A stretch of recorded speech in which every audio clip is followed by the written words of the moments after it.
Is it working? I don't know. You think it's...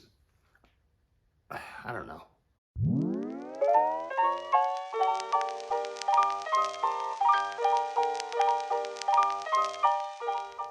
Hey, what's up? I'm Benjamin, and this is the Eccentric Custom Collective Garage. Today, I want to share with you a pretty cool item that I found recently. It's a 1979 Diamondback Large Pro. It's basically exactly how I found it, other than I put some tires on it, and I cleaned it up a little bit. I'm going to bring you through it, show you some of the neat and quirky things, and I hope you enjoy.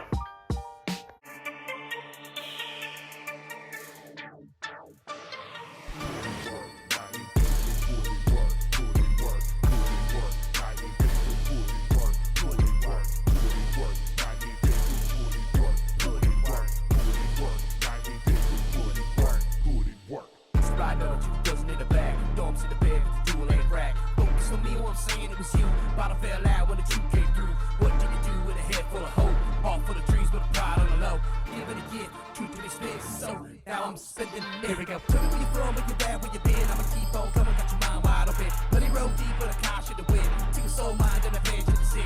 Taste it again, keep so sweet. Be able to end this fame to the feet. Like I said in the beginning of the video, this bike is basically just exactly how I found it. Let's start with one of my favorite items on it, and that is the decals. Look at these decals. These are the OG decals from 1979. They are still in really good shape. I mean, comparatively speaking, of course, they're, what, 44 years old? Look at that. These decals, in my opinion, are some of the best that have ever been done in BMX. I remember seeing these bikes at the track before I had one, and I'm like, oh my goodness, those decals are just so cool. Usually you get these bikes and they're completely gone, just shot. But not these ones. They're like I said, they've got some wear and tear on them, but look at those things. Until I did some research, I didn't realize how special these grips are. If you look at them, just right now, it doesn't seem like they're much different than a normal set of Amy tries. But then you look at this. It's a sleeve. That's a sleeve. It's a first generation Amy tri, and they were designed to, if you wore them out, you put a new sleeve on. If you wanted a different color, you put a different sleeve on. But look at this. They're not even blown out. Not even blown out. Unreal. This is the original Diamondback seat with the logo kind of still there. Not too much. These brakes back here, Dicop MXs, they are dated 83. So I'm thinking at some point in time it was replaced, or they put some different ones on it. Takagi cranks. And this ano is original. I mean, goodness sakes, have you ever seen a Survivor bike with ano that looks like this? Obviously, you got some brake rub there.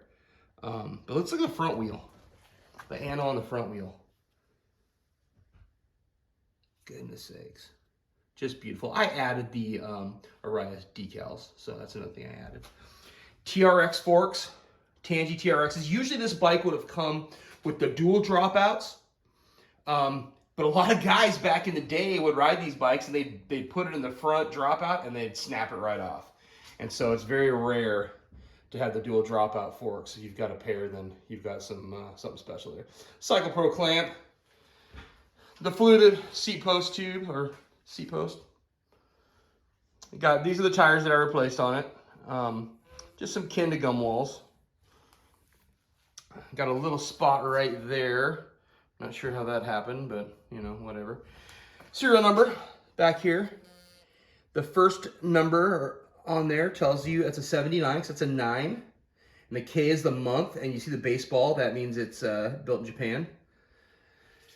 Oh man, yeah, the chrome on this is in great shape. Nothing terribly bad, except for, like I say, that. Drops are decent. Original Sun Tour freewheel. which is in pretty good shape. You can hear my brakes dragging a little bit. Super cool. I handmade this number plate just because I thought it kind of fit the vibe of the bike. That's fun. Originally, I was going to race this bike in a vintage race, and then I got to thinking about it, and I'm no small man. And one thing that was notorious about these aluminum cranks on steel spindles is it had a tendency to blow out the left side crank. And I could just see my big old butt blowing out that left side crank and then completely ruining something that meant a lot to me. MKS BMX 7 pedals, original, All right, so many of you might be asking, all right, Ben, what is the story of this bike? How did you come across it? What's the deal? Well, a lady had bought a house and this was sitting in the basement. So she brought it to a local used bike store and said to them, hey, I found this bike in my basement. I figured maybe you guys might want it. It's kind of a junky old bike. Would you like it? And of course they said, yes, we would. Well, I come in a little while later and I'm like, what's going on here? I will take that. And I did. Like I said, all I really did was I cleaned this thing up and put a few parts. I've ridden it. It rides like a champ.